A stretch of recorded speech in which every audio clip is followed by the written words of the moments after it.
What's going on, everybody? We're making a little coffee break. Dunkin' Donuts is what fuels the world. I got Steve with me. We're actually just having a conversation about just the industry of automation, marketing automation, and the future of it. And so we were having this conversation, thought it would be useful for you guys to hear what we were talking about. And so let's just pick up where we left off, because basically we were talking about, like, everybody is looking for ways to generate sales completely automated, completely online. And we're now seeing a trend and a shift in the industry that is finally making that possible. And that's what we were talking about. And so I'll let Steve take it over for just a little bit. So I'm driving, so forgive me for not making very good eye contact. But so what Derek and I were just discussing is that the systems and the processes that have been in place that are making all these systems of automation possible today have been around for years. We specifically were just talking about the home delivery for the grocery industry, the online pickup orders at all these stores, and the fact that those services have been available for the last 5+ years, but just now they're becoming part of the conversation. And everyone's putting in their parking places, everyone's toting it on all their ads, and that automation, that simplicity of life is being toted. And what Derek and I were just discussing, and what spurred us to start recording this, is I think a lot of that is just based on the fact that the conversation is happening more frequently, so it's fresh in people's minds, and then also the fact that the audience that is the consumers now, we had the first pocket of consumers that grew up in an age that everything was available online. Up until now, almost everybody's had exposure to a shopping experience prior to an entirely online world. But the generation now that's 18 to 25, 26 years old has grown up with technology available the whole time. So they're a lot more open to the idea of completing a beginning to end transaction without ever interacting with a human, just with automation or with bots. And it's opening doors for these big businesses to finally start effectively seeing sales converting without having to actually have human interaction. So anyway, that was kind of the thought that we were having. So Derek, chime in on that. It's important to notice that the technology's been there for a very long time to be able to do this. Like, let's just think about it.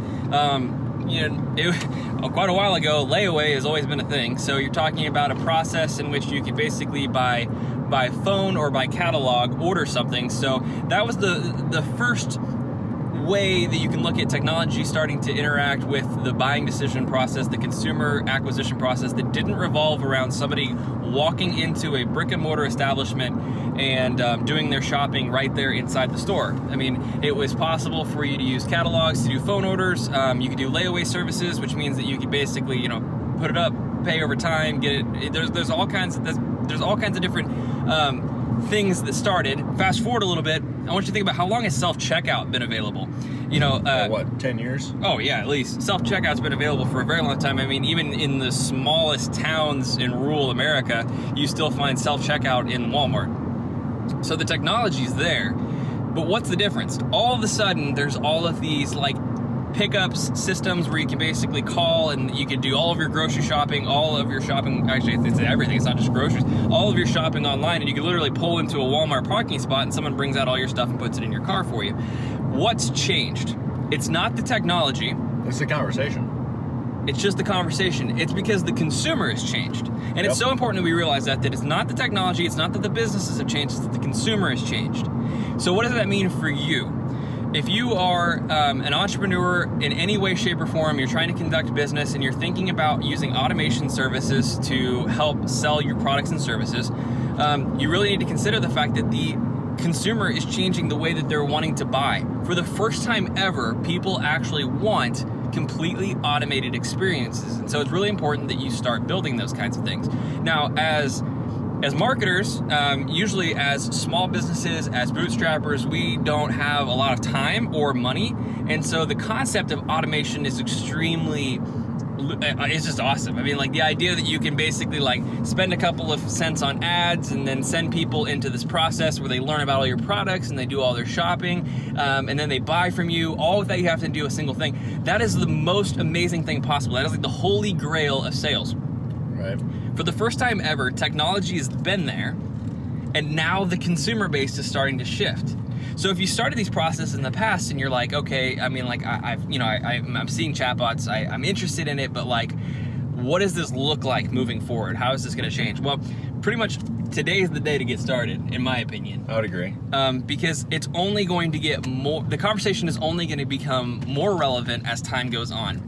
We see all of these big chain stores are finally starting to match the technology to the consumer, and it's time that we as entrepreneurs pay attention to that and follow suit. It's so important that we start matching our technology to our changing consumer. So I'll chime in on that. So, Derek's saying that the time is changing.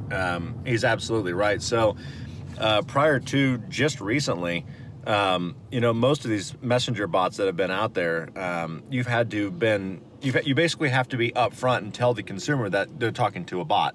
The reason for that is because there's something called EI, or emotional intelligence, and basically EI is slowly becoming relevant. They're working on making those systems better and better, but the technology is just not quite there yet. So some of the best converting automation messenger bots that we've ever created are ones that start out up front just letting you know that you're talking to AI that's been programmed to make the best customer experience or something like that. But the reason for that is because the technology right now basically supports that it can answer questions, but it can't make recommendations based on things like human emotion, or based on creating a stir in someone that would cause them to convert from a lead into a prospect into a consumer. So as EI develops and gets integrated in with all this AI, you're going to see a process that develops in these next couple of years that is going to be revolutionary to how we all do business. You're basically going to be able to make a salesperson that's completely automated. Until then, you need to make that transition in your own business. You need to recognize that consumers are open to doing transactions online through the entire process. You just probably need to overcome some of their objections, like letting them know that they're talking to AI, and if that's a problem, that there's a human standing by. But we've already seen for ourselves, and most of our students have seen the same, that AI will convert. You just have to be upfront with people. You have to address their objections and let the technology do the talking. Yeah. Well, and let's think about, we've been on this video for about 7 minutes, so I want to wrap it up, and so I don't take up too much of your time. But let's just think about where the technology, I guess really where the future is going. As this EI and AI start to come together, basically you're going to be able to have salespeople that are completely automated. It's really important that you yourself as an entrepreneur understand the entire sales process. You really need to understand the concept of a sales funnel, how to take traffic from cold, so people that you generate leads from, whether that be through Facebook advertisements, through Instagram ads, however you're generating your leads, you need to understand how to take people from there, warm them up over time, and ultimately convert them into a customer, and all of the different steps that are involved, including your engagement processes, how to create awesome engagement experiences that take leads and convert them into prospects. You need to understand all of those things, because as the future comes to be the present, the people that understand that process, but are also the people that can develop the very complex technology to support AI and EI experiences, are going to put an extreme premium on that kind of service. So you'll be able to literally buy your Salesforce. That's going to be awesome, but you're going to pay an incredible premium to be able to have that kind of technology, while all of the big brands and all of the big competition with the unlimited budgets are going to have that instantly. So the time is now to learn the sales process, so that when technology starts to improve and starts to get better, you're just right there on pace with it, because ultimately you want to replace yourself with an automated sales process, right? So that you don't have to do all the hard work and you can just sit back, relax, and make money on autopilot. That future is very, very close. But if you're not taking the steps right now to be able to put yourself on a path that's going to make you successful when all of that comes to fruition, then you are going to find yourself paying an extreme premium. If you were ever looking back through history and going, wow, there was an opportunity, why didn't I see that coming, and why didn't I get on that bandwagon? Hint, this is one of those opportunities. The people that are on the front side of this are going to be the next multimillionaires, and the people that are behind this are going to be the people wishing that they would have seen it coming.